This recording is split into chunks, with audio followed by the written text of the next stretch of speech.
Halo guys, kembali lagi dalam Ask Me Anything YouTube channel. So, dalam episode kali ini saya akan membahas mengenai market outlook November 2020 terkait adanya sentimen pemilu ya di Amerika Serikat.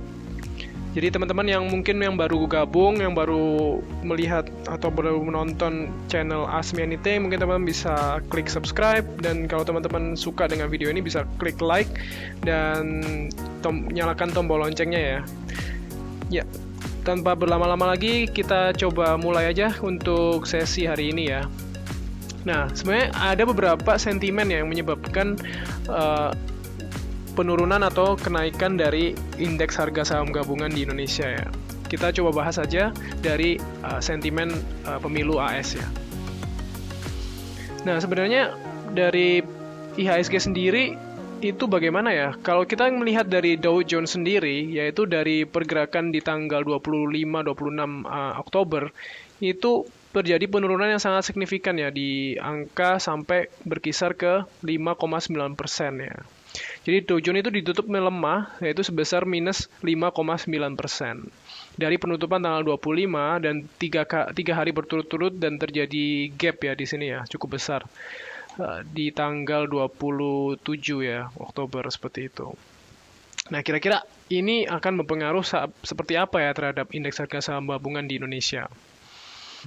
Nah, sebelum kita bahas itu, kita melihat dulu kenapa sih indeks Dow Jones ini bisa melemah.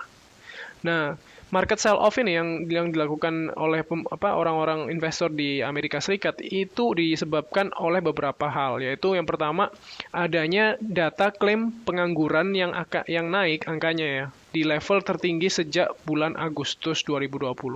Nah, kalau teman-teman perhatikan ya, kalau misal pertumbuhan ekonomi di suatu negara itu mengalami kenaikan, nah itu cenderung klaim untuk angka penganggurannya itu akan menurun ya. Tetapi sebaliknya, kalau misal pertumbuhan ekonomi di suatu negara itu cenderung melemah, maka penganggurannya itu akan naik ya, angka penganggurannya akan naik, atau jobless claim ya. Nah, pada saat bulan Oktober ini, ternyata jumlah orang yang melakukan klaim penganggurannya ini cenderung mengalami kenaikan sampai di tingkat tertingginya ya, sejak bulan Agustus 2020. Nah, ini sangat-sangat mengkhawatirkan ya untuk para investor ya di negara Amerika ini, untuk melihatnya sebagai suatu penurunan dari segi daya beli masyarakat, karena semakin banyak pengangguran maka semakin menurun ya konsumsi domestik dari negara tersebut. Yang kedua itu adalah peningkatan angka penyebaran COVID-19 di Amerika ya. Jadi jumlah pasien COVID-19-nya tuh cenderung meningkat ya. Jumlah orang yang terkena COVID-19-nya tuh cenderung meningkat. Nah, ketika angka penyebaran COVID-nya ini tidak bisa terkendali, maka akan menyebabkan kepercayaan investor terhadap Amerika Serikat ini akan cenderung menurun ya. Karena Amerika dinilai tidak bisa mengendalikan penyebaran COVID-19-nya ini. Nah, itu bisa menyebabkan adanya poin ketiga nih, yaitu adanya potensi lockdown. Ketika angka penyebaran COVID-19-nya ini tidak bisa terkendali, maka pemerintah tidak memiliki jalan lain ya untuk mengendalikannya selain melakukan lockdown atau penutupan dari segi ekonominya itu sendiri, yang akhirnya akan menekan jumlah laju pertumbuhan ekonomi di negara tersebut. Dan ini juga hasil juga disebabkan adanya ketidakpastian ya. Jadi sampai hari ini, tanggal 30 Oktober, The Fed itu masih belum mengeluarkan keputusan mengenai kapan dan berapa sih jumlah stimulus ekonomi yang akan diberikan kepada masyarakat di Amerika Serikat yang mengalami pemutusan hubungan kerja atau yang sedang menganggur lah ya. Itu stimulusnya itu berapa nggak tahu. Kita masih belum mengetahui kapan dan berapa sih jumlah stimulusnya tersebut. Dan delay atau penundaan ini itu disebabkan oleh adanya perseteruan antara Partai Demokrat dan Partai Republik di Amerika yang tidak menyetujui tentang jumlah dan berapa stimulus yang akan diberikan dan kapan pencairan dari stimulus tersebut. Ini yang membuat para investor di Amerika Serikat menjadi khawatir ya. Kira-kira kapan The Fed ini akan segera memberikan stimulus. Nah, sebenarnya hal-hal tersebut itu kira-kira bagaimana sih pengaruhnya terhadap IHSG? Nah, kalau teman-teman lihat ya, dari pergerakan IHSG sendiri itu akan cenderung bergerak ke arah sideways atau naik turun ya. Dia itu di antara kisaran angka MA100, yaitu Moving Average 100 di 100 harinya, dan MA200 ya, di 200 harinya, yaitu di angka kisaran 5.153 sampai di angka 5.068. Jadi ini akan bergerak sideways di angka sekitar sini ya, yaitu 5.668 sampai 5.153. Dan ini kecenderungannya juga bisa mengalami penurunan ya, kalau misal dari segi The Fed sendiri atau dari segi jumlah penderita COVID di Indonesia juga mengalami kenaikan. Jadi itu bisa mengalami penurunan. Nah, pertanyaan berikutnya itu adalah sebesar apa nih penurunannya kan? Sedalam apa nih kalau misal IHSG tidak kuat ditahan oleh MA200-nya dan MA100-nya ini? Apakah akan terjadi market crash berikutnya nih kira-kira? Kalau misal hal tersebut tidak bisa dikendalikan ya. Nah, terus pertanyaan berikutnya yang tadi nih, IHSG bisa turun sampai di level berapa nih? Nah, teman-teman lihat di grafik tersebut ya, kalau misal teman-teman tarik grafik dari Fibonacci ya, dari titik terendah di sekitar sini ya, sampai di titik terakhir di tanggal 26 ya, itu IHSG bisa turun di angka ke level 0,618%-nya, yaitu di kisaran 4.376 ya. Dan itu sudah menurun drastis di angka sekitar minus 14,73% ya penurunannya ya. Dan ini sangat-sangat mengkhawatirkan ya sebenarnya, karena ketika IHSG ini tidak bisa ditahan, itu kemungkinan besar juga bisa sampai turun di level terendahnya yang sebelumnya di bulan Maret ya, yaitu di angka kisaran 4.000-an ya.